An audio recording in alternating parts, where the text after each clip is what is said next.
queira juntar. Queria dar-vos as boas-vindas em nome do Núcleo de Lisboa da Rede para o Decrescimento em Portugal.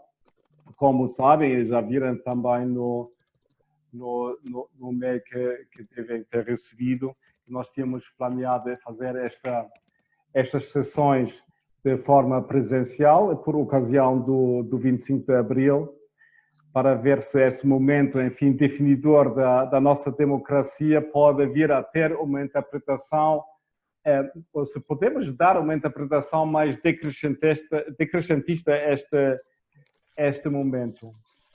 Agora, pronto, perante a situação atual, tivemos que nos adaptar e organizamos estes webinars, que vamos começar hoje com o decrescimento da economia solidária de mãos dadas a caminho da transformação sustentável. Pronto, isso é o título. Depois, obviamente, deixo aos palestrantes, enfim, a liberdade de interpretarem o título que nós demos como entenderem, não é? Isso é só para ser o pontapé de saída para a nossa conversa. Enfim, eu queria também ainda dizer outra coisa mais em relação à funcionalidade. Enfim, nós estamos todos a adaptar-nos a estes, enfim, novos meios de comunicação, que é bom que tenham sempre os microfones desligados quando nós estejam a falar, não é? Isso é uma coisa fundamental. Lá embaixo, em princípio, onde estão os participantes, vocês podem levantar a mão. Acho que há uma forma de levantar a mão quando chegamos à parte do debate, na segunda parte aqui da nossa... Eu vou levantar, só para mostrar. Tu podes fazer, Graça. Já levantei. Ok, podem levantar a mão, ou pôr o dedo, enfim, usar as reactions, não é? As reações, mas acho que até se pode formalmente levantar a mão. Acho que não sei. Eu não percebo muito bem isso, porque eu sou o host e não tenho essa função de levantar a mão. Mas tudo bem. Exatamente, o Álvaro conseguiu levantar a mão. Álvaro, eu e Carlos também. Pronto, algumas pessoas já descobriram como é que se levanta mesmo a mão. Portanto, enfim, há essa funcionalidade, mas podem utilizar emojis também, se quiserem, na segunda parte. E uma coisa que é importante, que tenham os vossos microfones desligados quando os outros estão a falar, porque isso depois torna-se muito confuso, porque depois começa a haver feedback e não é fácil lidar com isso. Enfim, nesta primeira parte que vão falar o Jorge e a Inês Cosma, e essa primeira conversa, durante os primeiros 45 minutos, enfim, vai ser moderada pela Graça Rojão. A Graça Rojão é investigadora da Universidade da Beira Interior, na área de crescimento e de cuidados, peço eu. A Graça, corrige-me se não é verdade o que estou a dizer, e também é fundadora da Colabora, que é uma cooperativa na área da intervenção social. Portanto, acho que eu vou já passar a palavra à Graça para dizer umas palavras introdutórias em relação a esta sessão, para não perdermos mais tempo. Agradeço mais uma vez a vossa presença. Estamos neste momento com 36 participantes, 37. Estou bastante contente que isto tenha este feedback, esta sessão. Muito obrigado pela vossa presença, Graça. Dou-te a palavra e vou-me calar. Obrigada, Ana. Eu também estou muito contente, até pela diversidade de pessoas que aqui vejo e também por algumas saudades que tenho de outras que estão agora a entrar e que já não via. Não é uma maneira, não é a melhor maneira de as ver aqui, mas pronto, é a única possível. Mas temos aqui também um grupo muito diverso que promete. Temos como tema o decrescimento e a economia solidária e como subtema de mãos dadas a caminho da transformação sustentável. E uma das questões que havemos de pensar é se estão mesmo de mãos dadas, se estão no mesmo caminho, se coincidem ou se afastam. Vou só apresentar os nossos dois oradores, mas antes disso também quero agradecer o convite à rede para moderar esta sessão e por organizar uma coisa com um tema também tão pertinente no momento em que estamos a discutir aquilo que são alternativas societais. Começo pelo Jorge, que está aí alguns disfarçado com um nome que não é Jorge Gonçalves, chama-se Dias ou qualquer coisa assim. O Jorge é doutorado em Economia, é presidente da Minga, que é uma cooperativa integral, e só conversarmos sobre o que é o sentido de ser uma cooperativa e de escolher e definir como integral já daria quase para uma sessão. A Minga tem sede em Montemoro Novo. O Jorge tem estado envolvido em muitas iniciativas europeias ligadas ao crescimento e também em algumas iniciativas nacionais. Tem, por exemplo, um curso sobre políticas públicas de crescimento e esteve na organização da Caravana para o Crescimento. Em seguida vamos ter a Inês Cosme, que também é doutorada, mas em estudos sobre a globalização, é investigadora e gestora de comunicação do Centro de Investigação em Ambiente e Sustentabilidade da Universidade Nova, tem trabalhado muito sobre as questões do decrescimento, aliás, a tese de doutoramento da Inês é sobre a questão do decrescimento, e tem recentemente investigado em torno das propostas decrescentistas e tem desenvolvido uma ferramenta de análise que permite perceber qual a contribuição dos projetos e das práticas para uma visão de crescimento. Portanto, temos aqui duas visões eventualmente distintas, mas que serão certamente muito ricas. Ia passar já a palavra ao Jorge, pedindo que não excedesse os 10 minutos, a seguir falaria a Inês e começaríamos, temos algumas questões que queríamos colocar e depois abriríamos o debate a todas e a todos. Pode ser? Sim. Jorge. Sim. Bom, boa tarde para vocês aí, eu estou na Grécia, já é quase noite, mas pronto, é um tema que me interessa muito e temos trabalhado muito também na Cooperativa Minga e agradeço o convite porque fez-me pensar outra vez sobre estes temas e as perguntas também me parecem pertinentes. A primeira coisa que me vem à cabeça é que o decrescimento e a economia solidária são dois termos, são duas abordagens, duas formas de comunicação no meio de muitas outras formas de comunicação que respondem perante problemas que se põem a nível social, a nível ambiental, associado à maneira como produzimos, como trocamos os bens e depois como consequência como nos organizamos socialmente. São dois termos que partilham, como qualquer termo, parte de uma história, de uma cultura e de um contexto, e nisso são dois termos que partem de zonas geográficas do mundo diferentes, respondendo a perspectivas culturais também diferentes, e eventualmente encontrando dois termos diferentes para desconstruir narrativas dominantes. A economia solidária é concretamente a narrativa de que a sociedade organiza-se mais eficientemente através da competição entre pessoas, e hoje em dia, a economia solidária vem dizer exatamente o contrário, não. A economia ou a melhor organização das pessoas vem quando elas colaboram, quando elas são solidárias. Portanto, foi uma forma de desconstruir uma narrativa bastante presente e que condiciona a nossa forma de organização. O decrescimento, por sua vez, vem pegar no questionamento sobre o crescimento económico, calculado como o crescimento do PIB, que é um indicador puramente material da produção da atividade económica e das atividades que são monitorizadas e transacionadas e que, por sua vez, condiciona muito o pensamento e reduz muito o pensamento sobre o que é o nosso desenvolvimento, o que é que nós queremos para as nossas vidas e transforma o processo de decisão para trabalhar em função apenas deste indicador e não sobre uma série de variáveis que são importantes para o nosso desenvolvimento social, pessoal, em harmonia com a natureza e, portanto, de uma forma mais sustentável. Portanto, são dois conceitos que partem de uma ruptura de dois conceitos, também eles dominantes e, portanto, são provocadores e interessantes também nisso. Mas partem de contextos diferentes. A economia solidária emerge e é conceptualizada, acima de tudo, com as experiências das crises económicas na Argentina e no Brasil.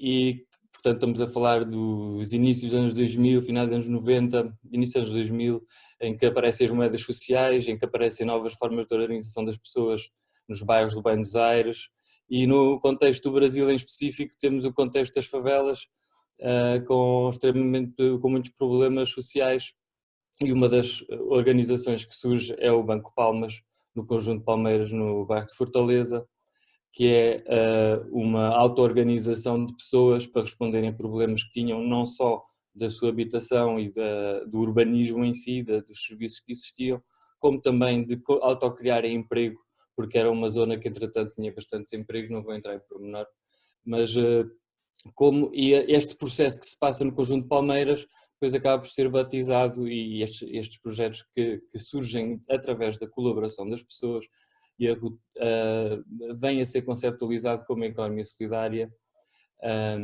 e isto também tem a ver com um contexto importante que estamos na América Latina.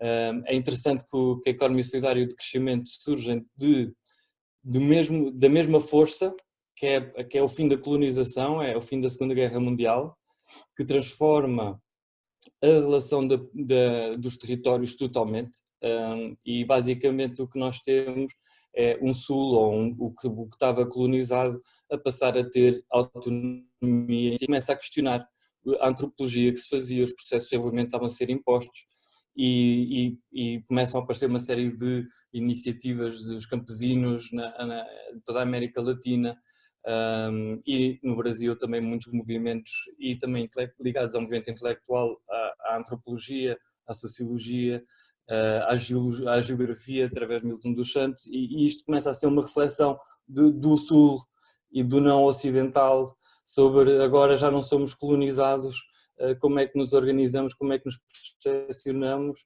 e a economia solidária tem muito este enfoque, ou tem muito essa origem.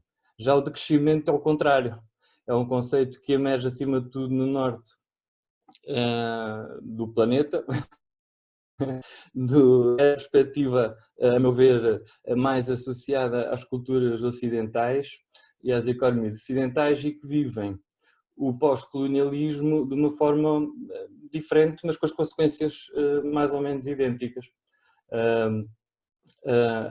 Os recursos, por um lado, que o Ocidente tinha ao seu acesso no resto do mundo, deixam de estar tão facilmente disponíveis, porque já não são nossa propriedade política, e continuamos a dominar de uma forma económica, mas esse poder gradualmente vai-se perdendo, e ao mesmo tempo começa-se nos dois contextos, independentemente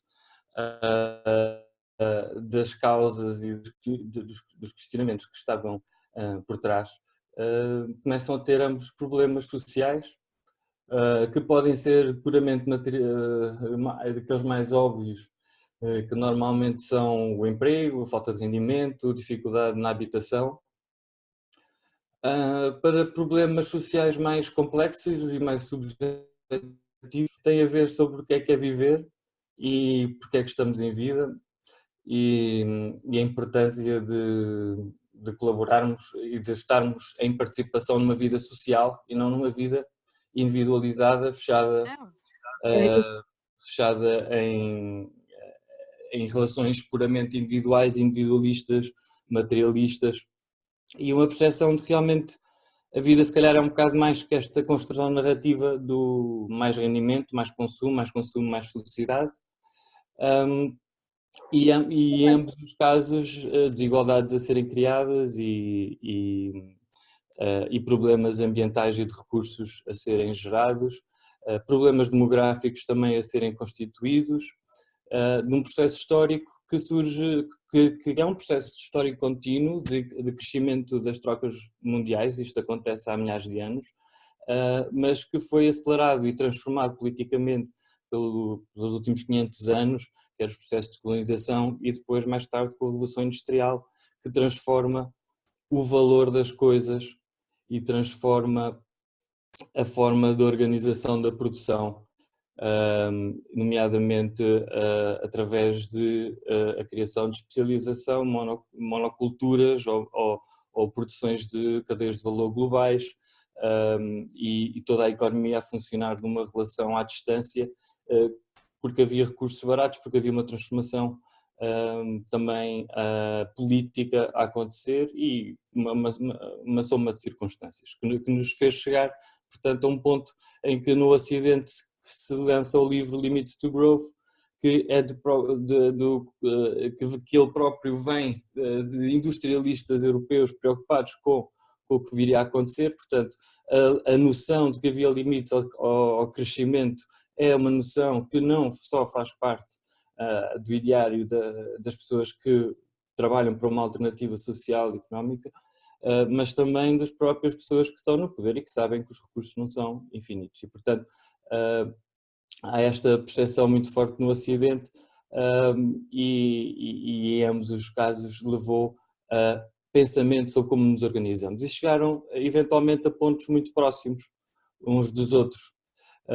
Ambos os movimentos partilham a ideia de proximidade entre física, por um lado, e por outro lado, proximidade também emocional, ou seja, a troca é mais do que uma troca de um bem, é todo um evento social que se está a acontecer e que é importante ser valorizado como relação social de confiança e de interação, e portanto partilham esse ponto, partilham a tentativa de desconstruir narrativas muito fortes no pensamento, e portanto isso já referi a ideia de pôr em causa quer o conceito da competição, quer o conceito do crescimento económico. Tentam ver cada território como um território autónomo, minimamente autossustentável, suficiente e que, ou seja, não necessariamente com o objetivo de atingir objetivos materiais extremos como sendo esse o único enfoque do nosso bem-estar, mas tendo então uma abrangência maior sobre ele. Partilham ideias e tecnologias concretas como as moedas sociais, que são ferramentas que existem, por exemplo, para aproximar as pessoas. Partilham a ideia de que em vez de haver empresas em que há donos do capital e pessoas que trabalham e depois o lucro ao final do ano é distribuído pelos donos do capital que investiram, e não estou a criticar, é o sistema que existe e as pessoas têm legitimidade a investir e de funcionar desta maneira, mas por que não haver também estruturas como as cooperativas em que não se fazem distribuições de capital, em que não há, portanto, tanto essa verticalidade e desigualdade na estrutura, e portanto penso que partilham uma série de coisas em comum e acho que têm muito em comum, apenas partem de contextos históricos diferentes e culturais. Para terminar, só queria dizer que acho que existe um fator que ambos os movimentos tendem a esquecer um pouco, tendo em conta, e isto advém da sua própria origem. A origem dos movimentos, quer decrescentistas, quer também da economia solidária, tem uma cariz urbana. E tem uma cariz urbana porque a maior parte das pessoas de facto estão nas cidades. E em segundo lugar, as universidades, a maior parte das universidades também estão nas grandes cidades. E isso faz com que muita da massa crítica, muitos dos problemas sociais e muitas das questões que emergem são de facto na cidade, e é nas cidades que eles tendem a ser pensados e refletidos. Agora, isto pode criar um pequeno enviesamento na forma de perceber os processos de uma forma, a meu ver, mais alargada, e como muitas vezes isto não é falado, gostava de falar, que é a questão demográfica. A questão demográfica é central, quer no processo do crescimento económico.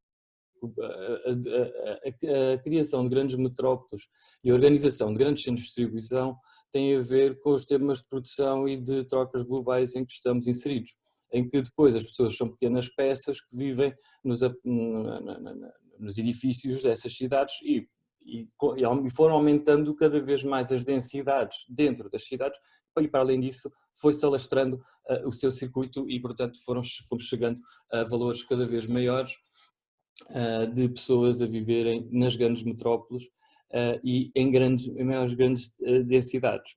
A organização de cidades, vilas, aldeias e zonas mais dispersas é essencial para uma boa organização territorial. As cidades sempre existiram e sempre existirão, são importantes porque permitem mais facilmente quer a comunicação de ideias, quer a transferência de produtos, pronto, a troca de produtos com o exterior, que é uma coisa que é importante e não é necessariamente má, e tem uma série de funções normalmente associadas. Os meios rurais têm diversificadas funções e é nesta inter-relação que nós devemos existir. Agora, contudo, se por exemplo observarmos em Portugal a população da zona metropolitana de Lisboa e do Porto praticamente duplicou a população nos últimos 50 anos. Pronto, passou para ser praticamente 50% da população estar localizada em Lisboa e no Porto, ao invés a população do interior, de Trás-os-Montes, Beira Baixa, Viseu, Alentejo, por aí fora, baixou em 500 mil pessoas habitantes, e isto significa que no momento em 60 anos em que a população portuguesa aumentou em 2 milhões de pessoas, o interior do país perdeu 500 mil, e portanto basicamente foi um processo que teve a ver com uma série de questões, primeiro por um lado também da forma de organização económica que é preferível num contexto de crescimento económico e de capitalismo. Por outro lado, a guerra colonial afetou muito a imigração do interior que já estava fragilizado, e depois depois da Revolução, as políticas agrícolas vieram desfavorecer a potenciação do interior, dos rendimentos, dos empregos que iam criar, com subsídios para não trabalhar, por aí fora, não me vou alongar, mas isto criou uma destruturação ou uma organização demográfica, a meu ver, pouco eficiente. E penso que quer a economia solidária e o decrescimento muitas vezes esquecem-se de trabalhar um pouco este tema, mas para mim é fulcral para pensarmos exatamente o que é o decrescimento, e repito, não é para as grandes cidades deixarem de existir, é perceber que as densidades em Lisboa nos anos 60 envolviam quintas e outros espaços dentro, espaços verdes, e hoje em dia já há pouco, porque há muito maior densidade, e portanto não tem a ver sobre existir ou não existir em cidades, elas sempre existirão, mas convém que estejam em harmonia na relação com as outras organizações, aglomerados, tipologias de aglomerados, e por forma a que também permita o crescimento dessa tal convivialidade e uma série de coisas que viver em meios mais pequenos também permite. E nesse sentido... Ok, Jorge. Muito obrigada. Acho que é uma questão importante para irmos aprofundando agora no debate, e antes de começarmos a cruzar aquilo que são as ideias propostas pelo Jorge, nos fez aqui quase uma história das raízes do crescimento e da economia solidária, para sabermos também de onde vimos. Passamos à Inês Cosme. Inês, 10 minutos com 2 de tolerância. O microfone é teu. Obrigada, Graça. Olá a todos, boa tarde. Oi, Inês, peço desculpa, eu já coloquei aqui no bate-papo, e também já houve um participante que fez esta sugestão. Se quiserem ir-se apresentando, dizendo quem são, e escrevendo no bate-papo quem são, se estão ligados a alguma organização, fazer uma breve apresentação, coisas muito breves, nós agradecemos. Inês, desculpa. Boa tarde, estava a agradecer o convite para este debate. Acho que é super interessante termos o Jorge da prática e eu mais da academia overview destas questões, e por isso quero agradecer o vosso esforço por este debate. Eu tenho aqui uns slides, vou partilhar o ecrã, se puder ser. Acho mais fácil mostrar assim. Conseguem ver bem? Sim, isso bem. Então, felizmente o Jorge já nos fez aqui uma viagem pelo crescimento e pela economia solidária. Eu gostava aqui de passar uns conceitos que é para quem não está tão familiarizado também entrar no debate, não sei que tipo de pessoas estão aqui. E por isso, geralmente, tudo isto que o Jorge já nos falou, hoje em dia o decrescimento na Europa é bastante definido por ser uma redução, ou querer promover uma redução equitativa da escala da produção e consumo para aumentar o bem-estar humano e melhorar as condições ecológicas. E isso usa-se muitas vezes este desenho que eu gosto imenso e por isso queria trazer aqui, para tentar esclarecer que o decrescimento não é uma recessão. Muitas pessoas têm dito até nesta altura de pandemia que estamos a ter um decrescimento focado, mas não é verdade, porque o decrescimento em si, como conceito, é voluntário, sabe? É voluntário ou planeado, mas não é uma recessão, não é a diminuição do PIB, mas é sim criar uma sociedade diferente, que também vamos falar de certeza aqui neste debate. E por isso, os 3 grandes objetivos que eu considero do decrescimento são, de facto, a redução dos impactos ambientais das nossas atividades, em que aqui vemos, por exemplo, no indicador da pegada ecológica, que os combustíveis fósseis são uma grande fatia deste problema. Depois também é muito focado na redistribuição da riqueza entre e dentro dos países, porque, como sabemos, existe uma desigualdade gigantesca entre países, dentro de muitos países. De facto temos aqui este 0,7% da população que tem 45% da riqueza mundial, portanto é assim um bocadinho, é uma questão que o decrescimento também foca muito. E em terceiro lugar temos também o objetivo central do decrescimento, que é a transição de uma sociedade materialista para uma sociedade convivial e participativa. Jorge também falou disto. Às vezes, ainda voltando aqui, uma das coisas no seguimento do que o Jorge disse que eu sinto que é diferente entre a economia solidária e o decrescimento é a questão de crescimento se focar em muitos instrumentos de regulação direta, e a economia solidária geralmente, que eu saiba, pelo menos até onde eu sei, não fala dessa parte mais top-down, gerir e como é que podem simplesmente criar micro, em pequena escala, mais resiliência. Portanto, gostava até de ouvir o que é que o Jorge tem a dizer sobre isto, mas eu sinto que é uma diferença essencial, esta parte mais top-down também que o decrescimento promove. Para dar exemplos, por exemplo, querer pôr moratórias à extração de recursos naturais ou pôr limites ao salário máximo, etc. Assim, regulação direta. Também queria aqui trazer uma reflexão que às vezes não se faz muito, é como é que vamos decrescer ou como é que se planeia decrescer. E existem de facto várias pessoas que já pensaram nisto.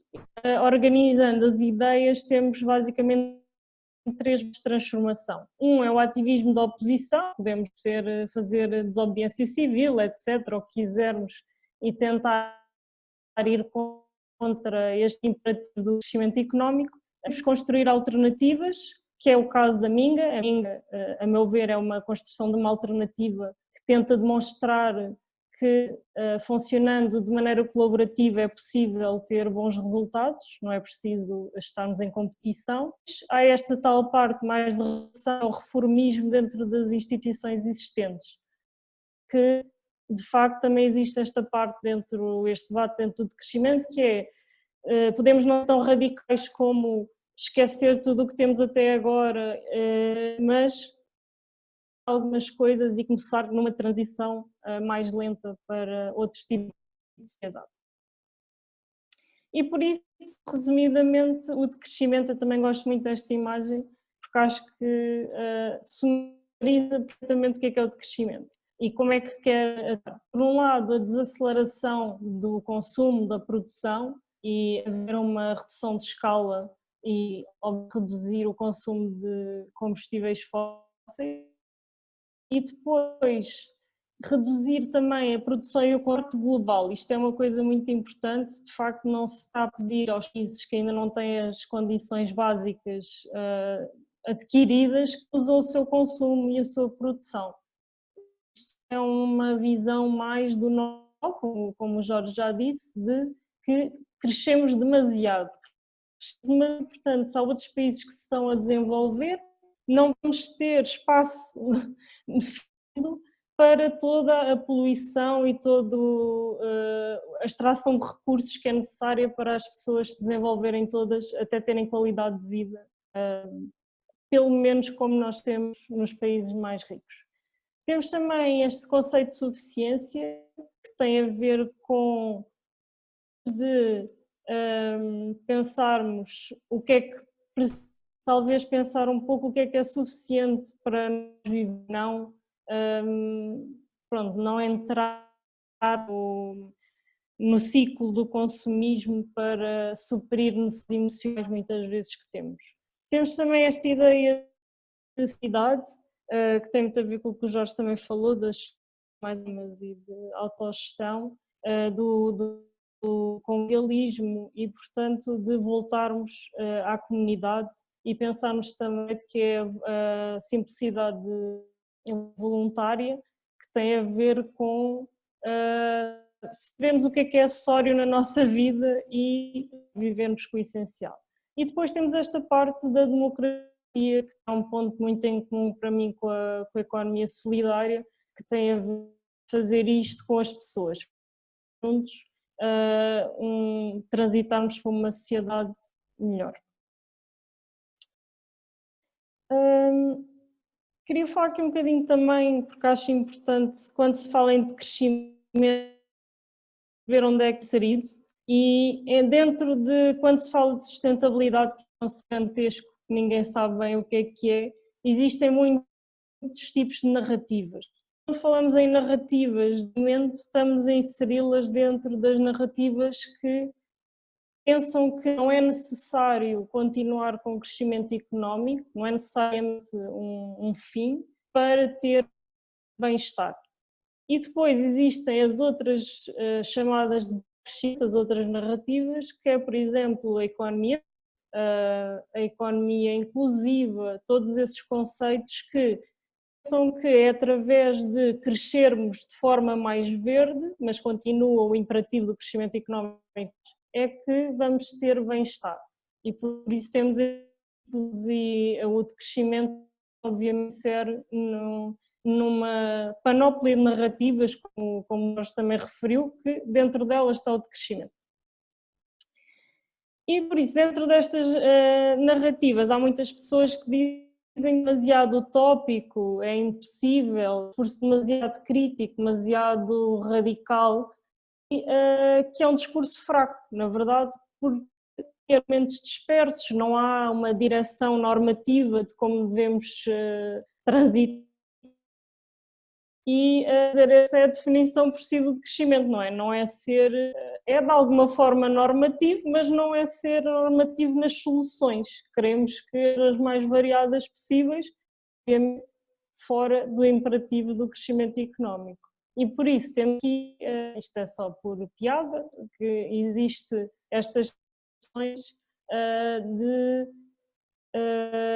como é que interpretamos as narrativas de não crescimento. Há uns que chamam quase o dominar a besta, temos que limitar o mau funcionamento do sistema global, outras falam mais da partilha e que há esta moderação, a atividade que o Jorge também falou da economia solidária, e há outras que falam mais da localização, que é um bocadinho parte global, parar com esta maluquice de mover mundos e fundos de um lado para o outro e de facto sermos mais contidos e tentar ter economias que consigam produzir e consumir localmente. Eu acho que isto é muito importante falar precisamente agora, porque agora, nesta época de pandemia, acho que temos aqui uma abertura para falar desta questão da economia local, porque de facto pararam muitos globais e portanto estamos aqui numa altura em que pensámos que nos iam faltar coisas, bens essenciais, e as pessoas, eu penso, estão mais abertas a esta questão da importância de produzirmos e consumir localmente. Não sei estão preparadas, não é? Nós próprios não sei se estamos preparados para isso e o que é que vamos abdicar, nomeadamente o café, não é? Não é esse Inês, mais 2 minutitos, está bem? Sim, ok. Obrigada. Pronto, e então, resumidamente, as narrativas do pró-crescimento pensam que podemos ter esta forma de ver o mundo em que a economia, o ambiente e a sociedade conseguem viver todos juntos, mas de facto é mais importante perceber que a economia dentro de uma sociedade e se insere dentro de limites físicos, ecológicos e pode por isso crescer infinitamente. E então, só para terminar, tenho aqui alguns exemplos que nos dão alento, de algum modo, de existem mudanças de paradigma maiores ou mais pequenas em alguns países e que nos inspirar até neste momento. Por um lado temos aqui o exemplo do botão, que provavelmente quase toda a gente conhece, que em vez de se gerir pelo produto interno bruto, gere-se o produto bruto, não, felicidade na saúde, é isso, em português está aqui um problema de tradução. E que depois posso partilhar estes links para verem melhor. Depois temos também aqui do Sul Global mais inspirações, que é esta questão do bem viver, e temos aqui, por exemplo, falta-me aqui o rato, desculpem lá. Temos aqui, por exemplo, o Equador, este plano nacional para o bem. E depois temos aqui a primeira-ministra da Nova Zelândia, que já decidiu e publicamente disse que vão começar a ligar mais indicadores de bem-estar do que crescimento económico em si. E já tem sido bastante falado até ultimamente pelas ações que tem proposto para a Nova Zelândia. Por isso também é uma inspiração interessante, um país mais rico. Depois, para quem não sabe, existem vários laboratórios vivos do decrescimento. Esta é uma casa localizada na fronteira de Espanha e França, que é um laboratório, uma espécie de laboratório onde se percebe como é que inovações frugais, ou seja, coisas que não necessitam de uma tecnologia tão elevada pronto, não é preciso grande coisa e que as próprias pessoas podem construir. Depois temos a Minga, eu não podia deixar de dizer a Minga porque é a nossa experiência nacional, se calhar com mais sucesso, como a dizer.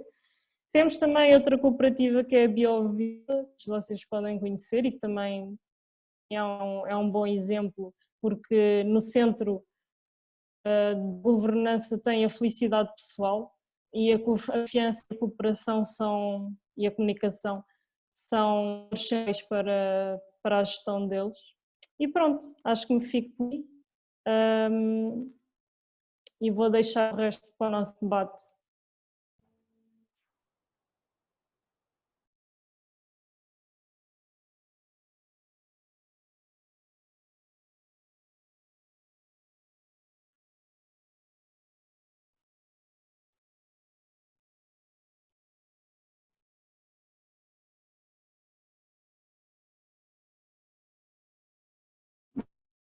Obrigada, Inês. A questão colocar à Inês ou ao Jorge, pudesse ir escrevendo já no bate-papo, mas para já nós consensualizamos aqui com a rede também algumas questões que gostaríamos de vos colocar. E a primeira é sobre a pandemia. A Inês falou e o Jorge também falou nesse assunto, sobre a necessidade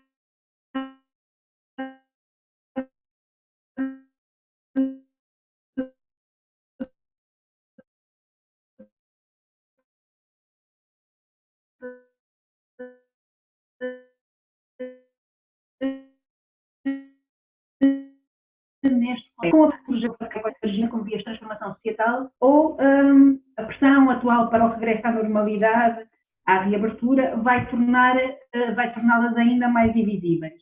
E gostávamos de vos colocar a ambos esta questão. Não sei quem quer começar. Jorge? Eu estou com pouca internet, mas espero conseguir. A meu ver, as soluções não ganham, não perdem por causa de há crise ou não há crise. Elas ou respondem a problemas ou não respondem a problemas. Ou as pessoas veem que os seus problemas estão a ser resolvidos pelas iniciativas, ou eles mais tarde ou mais cedo deixam de ser usados e não são uma solução. Eu penso que o maior desafio que nós temos pela frente é a existência de poucos projetos a nível nacional. Mesmo assim, há mais do que em 2009. Eu penso que a crise de 2009 foi uma oportunidade de termos que lidar com uma coisa mais pequena e para começarmos a agir um bocado e a bater um bocado com a cabeça e neste período de 10 anos aprendemos com alguns erros que fizemos, certamente, e alguns projetos foram conseguindo consolidar-se e os pensamentos e as formas de agir. Agora, a verdade é que ainda as coisas, ainda não há assim tantos projetos em tantas áreas que vão dar resposta à quantidade de problemas complexos que vão emergir.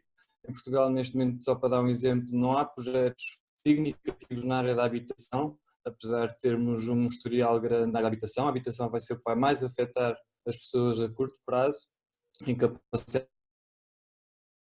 de pagar rendas e créditos, e já se começa a sentir pessoas que não conseguem pagar os créditos nos bancos, começam a ser dados. Portanto, a capacidade de organização e é complexa e não estamos preparados. Os hospitais e o sistema de saúde já estavam numa situação limite antes da crise, agora não vai ficar melhor. Os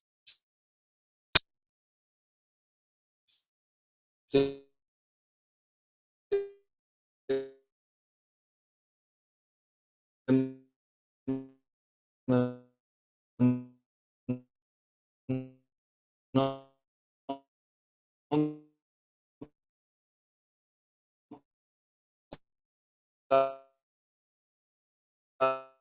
está totalmente a história diz que o medo normalmente não é bom conselheiro para as massas e para o comportamento em geral, portanto acho que temos nas mãos um desafio de mostrarmos pronto, competência, tentar desenvolver ao máximo sistemas de organização, ser humildes também porque sabemos que não sabemos muitas destas coisas, porque estamos a explorar, mas a verdade é que com crise ou sem crise, quando há movimentos alternativos, as pessoas dão energia. E passado alguns anos, se os projetos não correm bem, no futuro a gente vai chamá-las para o projeto novo, para a nova ideia, e elas já não vêm. E, portanto, estamos a trabalhar também com a desilusão que já criámos às pessoas sobre uma alternativa, e, portanto, temos que ter um bocado os pés na terra, e isto não se resolve com o facto de as pessoas estarem com mais ou menos restrições ou com mais ou menos desemprego. Isto resolve se houver soluções de facto nas áreas de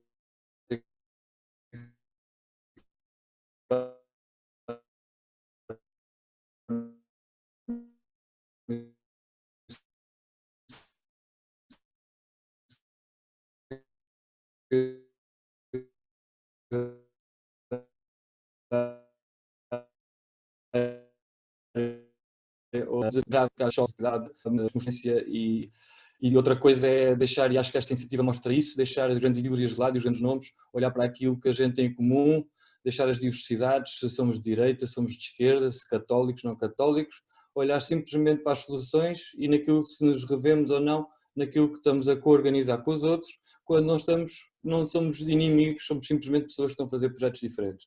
E naquilo que encontrarmos parecências devemos trabalhar em conjunto, seja no método, seja nos objetivos, seja na necessidade que responde. Quando não encontramos, devemos continuar solidários uns com os outros e a apoiar uns aos outros, sem entrar em grandes discussões ideológicas e focarmos acima de tudo no essencial, que são os problemas concretos, acesso à alimentação, habitação, saúde e tudo o que faz parte de uma sociedade equilibrada e justa. Obrigada, Jorge. Na realidade, nós do lado das alternativas temos uma dispersão relativamente grande em muitas famílias, que muitas vezes aquilo que fazem é evidenciar muito mais as diferenças do que a proposta de alternativa que propõem. E uma das fragilidades das iniciativas é também o facto de viverem, de se desenvolverem num contexto que é absolutamente adverso, não é?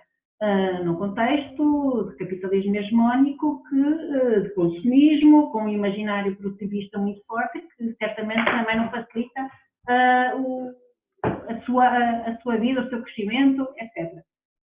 Mas também gostávamos de ouvir a Inês falar sobre esta questão antes de começar a passar a palavra, porque já aqui tenho várias inscrições. Inês, queres acrescentar alguma coisa? Eu concordo plenamente com o que o Jorge disse, serão às necessidades. E a única coisa que queria acrescentar é que eu sinto que é uma comunicação mesmo, porque se a comunicação for focada no argumento, agora que vamos ver as medidas que os governos tomam para evitar ou diminuir a crise económica, se o argumento for elevada taxa de desemprego ou as pessoas que perderam o emprego, tenho muito medo desses argumentos, porque vamos entrar em medidas, políticas extremas de consumo e produção para fomentar o emprego e vamos entrar na mesma roda de hamster que temos estado.